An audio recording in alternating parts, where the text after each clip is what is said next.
सुनो बेटा, मेरी चप्पल टूट गई है, तुम ठीक कर दोगे? जी मैम साहब। ये लो। हे भगवान, इस चप्पल को भी आज ही टूटना था। मैं ऑलरेडी इतना लेट हो गई हूँ कि बॉस मुझे नौकरी से निकाल देगा। क्लाइंट के साथ मीटिंग हो रही है मेरी, समझ नहीं आ रहा कि क्या करूँ। कोई बात नहीं मैम साहब, आप चिंता मत कीजिए, सब ठीक हो जाएगा। अरे क्या ठीक हो जाएगा? तुम्हें कुछ पता भी है? तुम तो अपना बोरा उठाकर किसी भी रोड पे कहीं भी बैठ जाते हो। अरे परेशानी क्या होती है ये हमसे पूछो। रोज घर का काम करके निकलना होता है और आज ये चप्पल और टूट गई। आज मैं वैसे ही लेट हूँ और अगर लेट पहुंची ना तो बॉस इतना खड़ूस है, मुझे नौकरी से निकाल देगा। अरे क्लाइंट के साथ मीटिंग और है आज मेरी, और आज मैं पहले ही बहुत लेट हो चुकी हूँ। तुम बस जल्दी से ये चप्पल ठीक कर दो मेरी। अच्छा वैसे एक बात बताओ, तुम्हें पहले तो कभी नहीं देखा यहाँ? वो क्या है ना मैम साहब, पहले यहाँ पर मेरे पापा दुकान लगाते थे और अब मैं लगा रहा हूँ। अच्छा, और ये किताब किसकी है, तुम्हारी है? जी मैम साहब, मेरी है। इसका मतलब तुम पढ़ाई भी करते हो? हाँ मैम साहब, मुझे ना पढ़ना बहुत पसंद है। मैं सेकंड ईयर में हूँ। अरे तो तुम्हारे माँ बाप को शर्म नहीं आती क्या, जो तुम्हारी पढ़ाई छुड़वा के तुमसे ये काम करवा रहे हैं? मैम साहब, मेरे घर वालों को तो पता भी नहीं है कि मैंने यहाँ पे दुकान लगाई हुई है। अरे तो फिर तुम उनसे झूठ क्यों बोल रहे हो?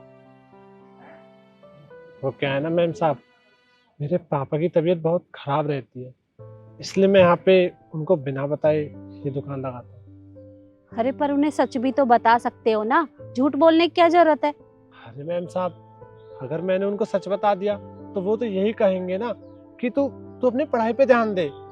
इसलिए मैं उन्हें बिना बताए ये दुकान लगाता हूँ। और हाँ, जैसे ही मुझे टाइम मिलता है मैं साथ में पढ़ भी लेता हूँ। इससे मेरी पढ़ाई भी होती है और थोड़ा बहुत खर्चा पानी भी निकल जाता है। अरे पर जब तुम इस दुकान से कमाकर उन्हें पैसे देते होगे तो वो तुमसे नहीं पूछते होंगे कि ये पैसे कहाँ से आए? एक बार तो पापा ने पूछा था, पर मैंने ना माँ को सब सच बता दिया और उनसे बोला कि पापा को ना बताएं। तो मेरी माँ ना एक बहुत बड़ी मैम साहब के यहाँ काम करती है। उन्होंने यही बताया हुआ है कि वो मैम साहब हमारी मदद करते हैं। अरे तुम तो बड़े अजीब आदमी हो, मेहनत तुम करते हो और क्रेडिट वो मेम साहब ले जाती है। क्या फर्क पड़ता है मैम साहब, हम तो गरीब आदमी है, हमारे घर में बस पैसा आना चाहिए ताकि हमारा घर चल सके। अरे वो सब तो ठीक है, और तुम्हें पता है तुम्हारी बातें सुनकर मुझे बहुत बड़ी सीख मिली है कि इंसान की जिंदगी में परेशानियां तो आती जाती रहती हैं, कभी भी उनसे घबराना नहीं चाहिए और उनका डटकर सामना करना चाहिए। मैं तो खामाखाई घबरा रही थी, मैं भी अपने बॉस को सच बता दूंगी, जो होगा देखा जाएगा। बेटा चप्पल ठीक हो गई हो तो दे दो। हाँ बस हो गई मैम साहब,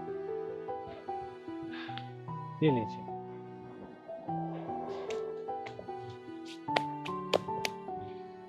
अच्छा कितने पैसे हुए?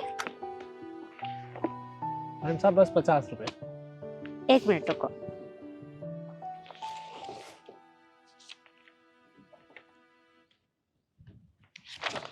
ये लो, ये 1000 रुपए हैं, ये तुम रख लो। अरे मैम साहब, ये आप क्या कर रहे हो?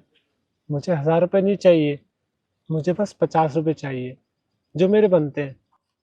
अरे बेटा अभी तुमने बताया ना तुम्हारे पापा की तबीयत खराब है, तो ये तुम्हारे काम आएंगे, रख लो। मैम साहब, पापा की तबीयत तो खराब है, लेकिन मेरे पापा ने ना मुझे एक बात सिखाई है, हमेशा ना ईमानदारी का और मेहनत का खाना। इसलिए मैम साहब, मेरे जो मेहनत के बनते हैं आप बस मुझे वही दे दीजिए। अच्छा ठीक है, ये लो। और बेटा तुमसे एक बात कहूंगी, हमेशा इसी तरह से मेहनत करते रहना, क्योंकि मेहनत करने वालों की कभी हार नहीं होती। और मैं भगवान से प्रार्थना करूंगी कि जल्दी ही तुम्हारी बहुत अच्छी नौकरी लग जाए। मैम साहब, आपका बहुत बहुत शुक्रिया।